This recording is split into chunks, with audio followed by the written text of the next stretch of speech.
All right, everybody. We're going on to part 7 of chapter 7. All right, consequences of disclosure. And we're going to talk about people that claim to have some form of psychic contact with the UFOs, UAPs, this whole phenomena. Um, I've had a personal experience where I was at a MUFON meeting and there was this very, overweight and, in my opinion, kind of crazy looking lady. She wasn't unkempt or ill dressed, but she had a weird look in her eyes that I just instinctively was like, there's something shady about this lady. I got this headband because hair's getting in my eyes, and I just want to be able to concentrate on talk to you. Um, and anytime somebody talked about anything, presented something, she would just be like, "Oh, I'm in contact with our celestial friends, and they say this and they say that." And I mean, it was never anything specific. None of these people that claim to have any psychic contact seem to have an inkling of a psychic contact with any of the confirmed sightings. Things like, what happened at the Tic Tacs, what happened in Germany, what happened in the Phoenix Lights. Not one of them appear to be giving any details of anything that can be confirmed. If a lady, if our psychic lady would be like, you remember the Phoenix Lights? The aliens said that when they were at this latitude and that longitude, they saw this and they wanted to comment on that. I mean, that would be more definitive. That would look more like proof, wouldn't it? But it's always like some grand cosmic message of we need to seek unity, or something like that. Something anybody could just make up. So, um, take it with a grain of salt, okay? Take it with a real grain of salt. The next thing is, often these same people want you to join a religion, pay and donate and obey, okay? And I generally walk away from that, shy away from that. I'll be polite if they're not impolite, if they're not pushy. I'll just be like, sorry, not interested, don't ask me again. If they persist, I'm like, you are harassing me right now. If you persist, we're going to have a problem. Um, Religious fundamentalists latching onto the UFO phenomena, they come in a spectrum. And again, I have yet to meet one that had anything useful, anything solid and concrete that I could use as evidence that they actually have knowledge of this. They're like, well, Jesus came to me in a dream, or something like that. Allah gave me a vision, and it's always again something vague and generalistic that confirms something that they already believed long before they were aware of this. And you know again, believe what you want to believe. I don't go around telling people to adopt or not adopt a certain religion. It's not really my place, but I don't want anything forced on me. Um, Real fundamentalists that are deep into fundamentalism are often absolutists and authoritarians, and they are sort of geared towards defaulting to force and violence to enforce their vision on you. And I always say, de escalate, leave if you can. You are allowed to defend yourself. If you do, any actions you take in self defense must be proportional. But you're better off kind of not trying to have a serious conversation with a lot of these people, because it's not a rational conversation. It won't be based on facts, logic, or even conjecture. It's just sort of, I believe this. I believe it for whatever reason. God or gods directly put it in my brain. You just have to believe me because I'm holier than thou. So, uh, if you meet someone who is a religious believer and has a genuine interest and concern in the topic, and they're like, well, how do I know they're not demonic supernatural beings? I have kind of a canned answer that I give, and I kind of leave it at that. If it's safe to discuss, point out that they emit light, sound, they show up on radar, they can be seen from different angles, and it's consistent. It's confirmed that, what I saw at this angle would make sense looked at this angle. They can be tracked by conventional means and are bound by the same scientific laws we are. If they are hostile, they can then be countered by technological means. If they are benevolent, they can be communicated with by the application of intellect and, effort. All right? And I'll leave it at that. It's kind of like Star Trek. I think it was called The Final Frontier, that one movie. And, Captain Kirk says, what use has God for a starship, right?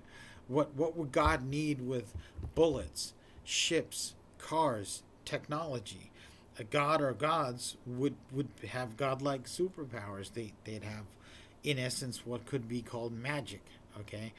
And so, if something is manifesting in physical reality on so many levels, just as any other three-dimensional object, an energy emitting object, then it is subject to the physical laws of the cosmos and should be understood and dealt with accordingly, unless some other thing happens that steps out of those bounds. All right. My conclusion. Okay, we need to put as much thought into friendly or non adversarial contact as we do to adversarial contact. Either way, we need to do it intelligently.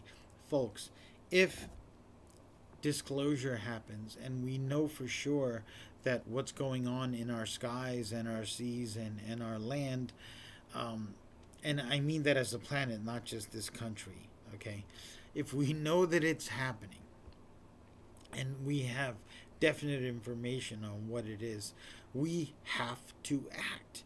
But we cannot act unless we think about what we're doing. We can't just blindly react. Oh, okay, we have an alien phenomenon, let's declare war, right? We declared war on things like drugs and didn't really do much good. We've been fighting millions of wars for all of time, and supposedly to bring about peace or utopia or a better life, and that hasn't really done it. A lot of what brings us a better life is technology and cooperation and governance instead of rulership and things like that. So one of the purposes of this book, and in particular this chapter, is to let us think about it now, okay, and work this stuff up now before the opportunity, and all opportunities are also dangers, presents itself, okay?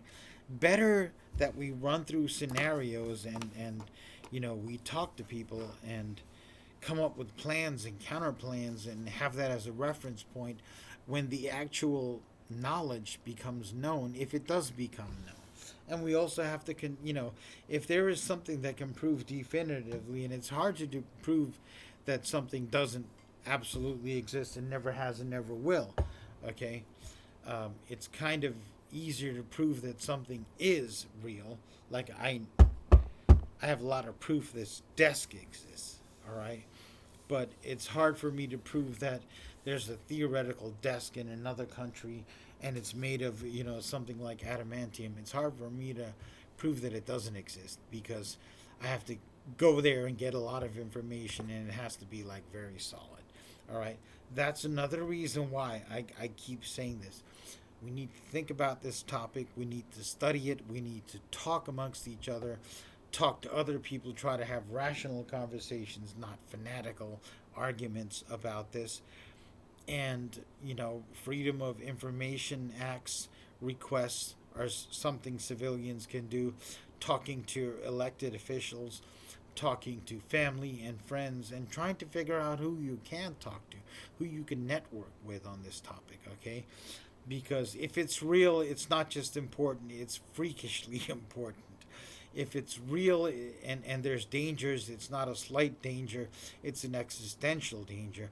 And if it's real and there are benefits and opportunities, it's not just any old opportunities, it's a chance to level up 10 levels up, improve our knowledge in so many areas that we could eliminate many, many problems. And would new problems arise from that? Yes, they always do. But for example, they're often better quality of problem. Okay, starvation is a problem, and there are certain ways to solve it. I mean, especially in developed nations, it's far less of a threat. Now you have a problem with obesity and, wealth inequality. These things will also need to be addressed. But if you're starving and everyone's starving, you're not really worrying about wealth inequality. You might look forward to having more wealth than the next person. And then the wars that arise out of that might look like problem solving activity to you. But, if you can get people to cooperate in better agricultural methods and irrigation and things like that, and different distribution methods, different methods of governance that don't just involve force, um, that's a far better solution than many of those dangerous short term solutions. Okay? So, the consequences of disclosure, I mean, we're going to have consequences. Why not prepare for them?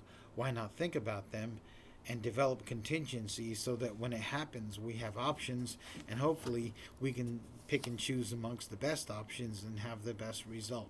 All right, this concludes chapter 7. We've only got 2 more to go, and I'm looking forward to it. But these things tire me out. It's not just like riffing on, talking about martial arts and stuff. A lot of thought goes into writing it. A lot of thought goes into transcribing the notes and then trying to communicate it to you. All right. So I wish you all a good night, and have a wonderful, healthy, happy day.